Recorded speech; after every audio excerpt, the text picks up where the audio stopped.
வணக்கம். சிவன் மாந்திரீகம். இந்த மாந்திரீக சேனலில் மாந்திரீகங்களில் வரக்கூடிய அஷ்ட கர்ம ரகசியங்களும் மாந்திரீக ரகசியங்களும் மாந்திரீகத்தை நமது முன்னோர்கள் எப்படியெல்லாம் செய்திருக்காங்க, எந்த வகையில் செய்திருக்காங்க, மாந்திரீகத்தால் வசியம், மோகனம், ஸ்தம்பனம், பேதனம், வித்வேஷனம், ஆகர்ஷணம், மாரணம் என்று சொல்லக்கூடிய 8 வகையான அஷ்ட கர்ம மாந்திரீகத்தை பல வகையிலும் பல வழியிலும் நமக்கு நமது முன்னோர்கள் சொல்லப்பட்டிருக்கிறது, சொல்லியும் இருக்காங்க.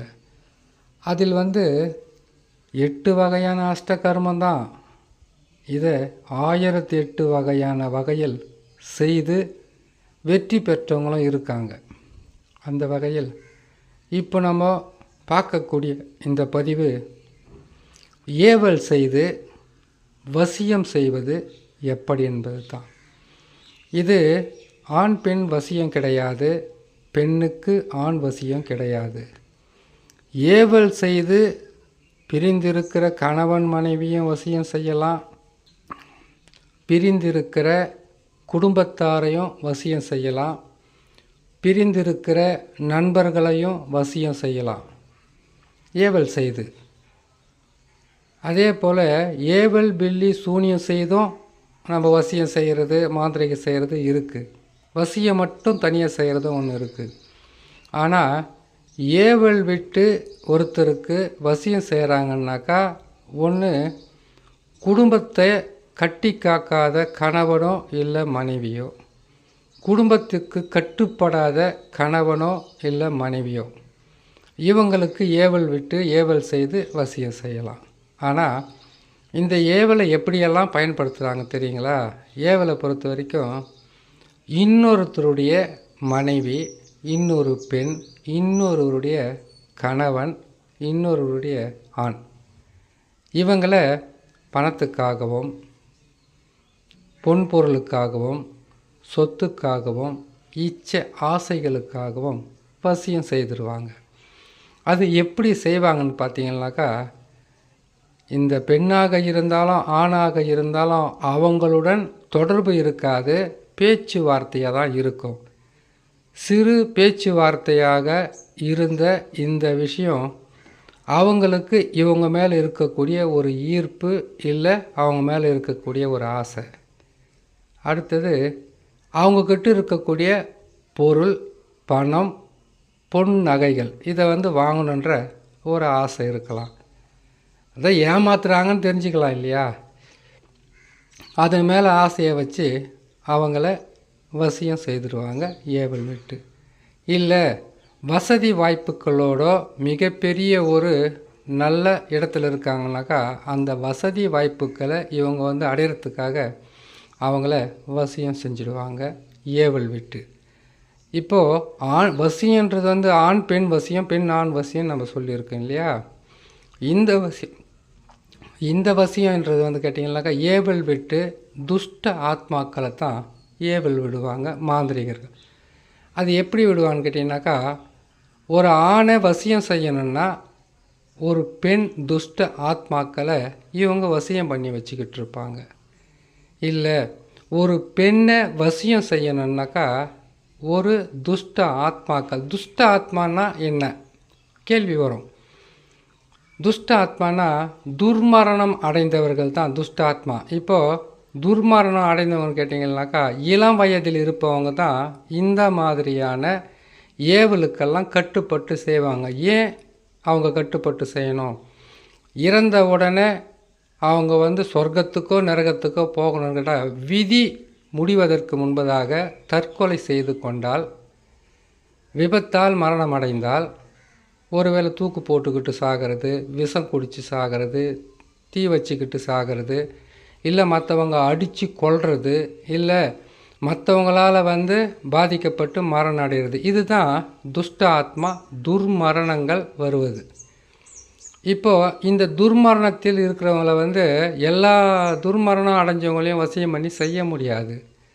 இவங்க இந்த துஷ்ட ஆத்மாக்களை வசியம் செய்யக்கூடிய சில மந்திரங்களும் எந்திரங்கள் தகடில் எழுதி அந்த ஆத்மாக்களை பூஜை புனஸ்காரமெல்லாம் செய்து அவங்கள வசியம் பண்ணி வச்சுக்கிட்டு இவங்க தான் அவங்கள போய் வசியம் பண்ணி கொண்டு வருவாங்களே தவிர ஒரு வயதாகி இல்லை இளம் வயதிலே கூட அவங்களுக்கு ஒருவேளை உடம்பு சரியில்லாமல் நல்லா இருந்தவங்க இறந்தாங்கன்னு அகால மரணம் இல்லாமல் அவங்களுக்கு மரணம் என்பது மரணம் வரக்கூடிய காலத்தில் போயிட்டாங்கனாக்கா அவங்க இவங்களுடைய மாந்திரிகத்துக்கோ வசியத்துக்கோ கட்டுப்பட மாட்டாங்க. ஏன்னு கேட்டிங்கனாக்கா அவங்க அடுத்த பிறவியை நோக்கி அவங்க போயிடுவாங்க.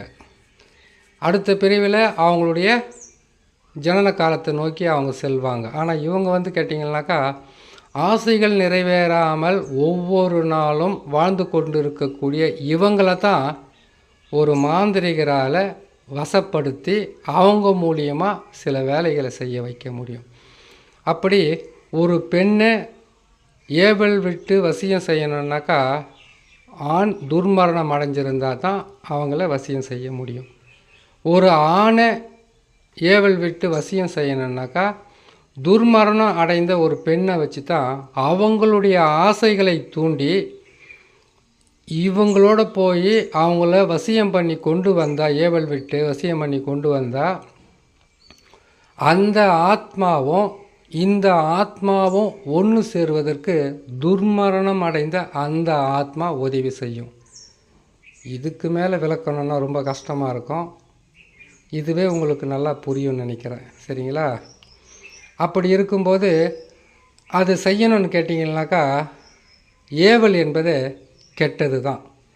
ஏவல் வச்சு ஒரு குடும்பத்தை அழிக்கிறது, ஏவல் விட்டு ஒரு வியாபாரத்தை நாசம் பண்ணுறது, ஏவல் செய்து ஒரு தொழிலை அழிக்கிறது, ஏவல் செய்து வீட்டில் இருக்கக்கூடிய ஆடு மாடு கோழி மற்றபடி கேட்டிங்கன்னா மனிதர்களை கூட அழிக்கக்கூடிய மிகப்பெரிய ரகசியமெல்லாம் இருக்குது. அது ஒவ்வொரு பதிவாக போடுறேன், கேட்டு பயன்பெற்றுனா வாங்க. சரிங்களா? சரி, இப்போது ஏவல் நாம் செய்யணும்.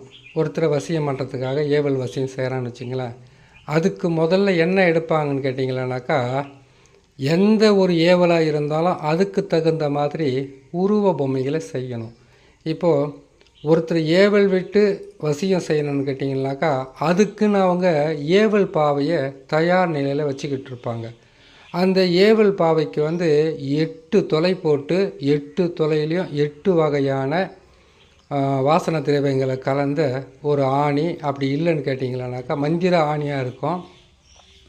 மந்திர ஆணின்னா அதுக்குன்னு ஒரு புது ஆணி இருக்குனாக்கா மந்திரங்க ஆணியை வாங்கிட்டு அதுக்காக அந்த 8 ஆணியை தேர்ந்தெடுத்து இவங்க செஞ்சு வச்சுருக்கிற இந்த ஏவல் பொம்மைகளுக்கு பார்த்திங்கனாக்கா 8 வகையான துளையை போட்டு அந்த துளையில் வாசனை திரவியங்களை செஞ்சு வச்சுட்டு அதுக்கப்புறமா என்ன செய்வாங்கன்னு கேட்டிங்களானாக்கா இவங்க அதுக்கு மந்திரத்தை சொல்லுவாங்க. இந்த பாவைக்கு மந்திரத்தை சொல்லும்போது அந்த உருவத்தில் புதைக்கப்பட்டு இருக்கக்கூடிய அந்த ஆணிக்கும் மந்திர உரு ஏறிடும். அதுக்கப்புறம் அந்த ஆணியை தனியாக பிடுங்கி வச்சுடுவாங்க. அதுக்கப்புறமா எந்த இடத்துல குத்துனா எங்கே வலிக்கணும், எப்படி வலிக்கணும், எப்படி அவங்கள கொடுமைப்படுத்தணும், எப்படி சித்திரவதைப்படுத்தணும், எப்படி அவங்கள வசியம் செய்யணுன்றதெல்லாம் ஒவ்வொன்றா செய்துக்கிட்டே வருவாங்க. சரிங்களா? சரி, அப்படி மந்திர பாவையை எப்படி உருவாக்கணும்னு கேட்டிங்கனாக்கா முதல்ல மெழுகு பாவையால் அந்த மந்திர பாவையை உருவாக்குவாங்க ஏவல் வர்றதுக்கு. இல்லைனாக்கா புரசு மரத்தினுடைய வேர்லேருந்து உருவாக்குவாங்க. அப்படி இல்லைன்னு கேட்டிங்கனாக்கா எருக்கனுடைய வேர்லேருந்து உருவாக்குவாங்க. இல்லை எருக்கனுடைய செடி மரமாக இருந்தால் அது பெருசாக இருந்து வெட்டி போட்டாங்கன்னா அதில் செய்வாங்க.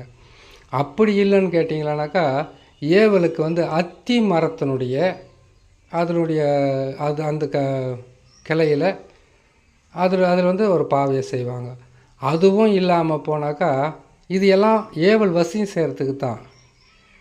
ஏவல் வசியத்திலிருந்து மீட்டு கொண்டு வரத்துக்கு எட்டி பாவை தான். இன்னொரு கேள்வி வரும் உங்ககிட்ட. என்ன கேள்வின்னு கேட்டிங்கனாக்கா இப்போ எருக்கனுடைய அந்த மலரை நம்ம பிள்ளையாருக்கு போடுறோமே, அப்போ பிள்ளையாருக்கு உகர்ந்த அந்த மலரை வந்து அந்த செடியை வந்து எருக்கனுடைய கட்டையால் வந்து பாவம் செய்கிறான்னு கேட்டிங்கனாக்கா, மனிதனுடைய ஒவ்வொரு அசைவுக்கும் ஒவ்வொரு காரணம் இருக்கும். இந்த எருக்கம்பூவை வந்து மாலையாக போட்டு தான் குடும்பத்தில் இருக்கக்கூடிய தீய சக்திகளையும் துஷ்ட ஆத்மாக்களையும் செய்வன பாதிப்புகளிலிருந்து விடுபட்டு வர்றதுக்காகத்தான் அது செய்வாங்க. மாலையாக கட்டி போடுவாங்க. கஷ்டம் துன்பம் இதெல்லாம் கூட ஒரு தரித்திரமாக தானே அது விளக்கிறதுக்காக செய்வாங்க. ஆனால் அந்த கட்டை வந்து பிள்ளையாராக செய்து வச்சா தெய்வமாகவும், அதே கட்டையை வந்து மாந்திரிகத்துக்கு பயன்படுத்தினா மந்திர பாவையாகவும் உருவாகும். ஒரு மலையில் இருக்கக்கூடிய ஒரு கல் தான் ஒன்று சிலையாகும், இன்னொன்று படியாகும். அது போல தான் இல்லத்துக்கு ஒரு காரணம் இருக்கும். சரிங்களா? அப்படி இருக்கும்போது இந்த ஏவல் பாவையை உருவாக்கினதுக்கு பிறகு அந்த ஏவல் செய்து வசியம் செய்யறதுக்கு அதான் சொன்னேன், பொன் பொருள் பணம் சொத்து, நல்ல பதவியில் இருக்கிறவங்க, நல்ல வேலையில் இருக்கிறவங்க, நல்ல வருமானத்தில் இருக்கிறவங்க, நல்ல வசதியாக இருக்கிறவங்கள வசியம் பண்ணி வச்சுக்குவாங்க. அப்படியெல்லாம் இல்லைங்க. எங்கள் ஊரில் ஒருத்தர் இருக்கிறாரு, அவருக்கு எதுவுமே கிடையாதுங்க. அவர் ஒரு பொண்ணை பிடிச்சிக்கிட்டு, அந்த பொண்ணு ஒரு ஆளை பிடிச்சிக்கிட்டு ரொம்ப இந்த மாதிரி ஏவல் வசியம் பண்ணிக்கிறாங்க கேட்டிங்கனாக்கா, அது ஆசை இருக்குது. இச்சா ஆசை தன்னுடைய உடல் சுகத்துக்காக கூட செய்கிறவங்க இருக்காங்க. இப்படி இந்த ஏவலில் வந்து அவங்களுடைய ஃபோட்டோ புகைப்படம், அதில் அவங்களுடைய பேர், அம்மா பேர், குலதெய்வம் பேர், இருக்கிற இடம், அவங்களுடைய உடலில் இருக்கக்கூடிய சில பொருட்கள், அதான் பழைய துணி, தலைமுடி, காலடி மண், இல்லைன்னா அவங்களுடைய ஃபோட்டோ, இதை வச்சு தகுடு எழுதி அந்த தகுட்டில் வந்து அச்சாரங்களை போட்டு அந்த அச்சாரத்துக்கு இந்த வசிய மந்திரத்தை எழுதி அந்த தகுடை ஒருத்தரை வசியம் செய்யணும் ஏவல் விட்டுனாக்கா மார்பு பகுதியில் தான் புதைப்பாங்க.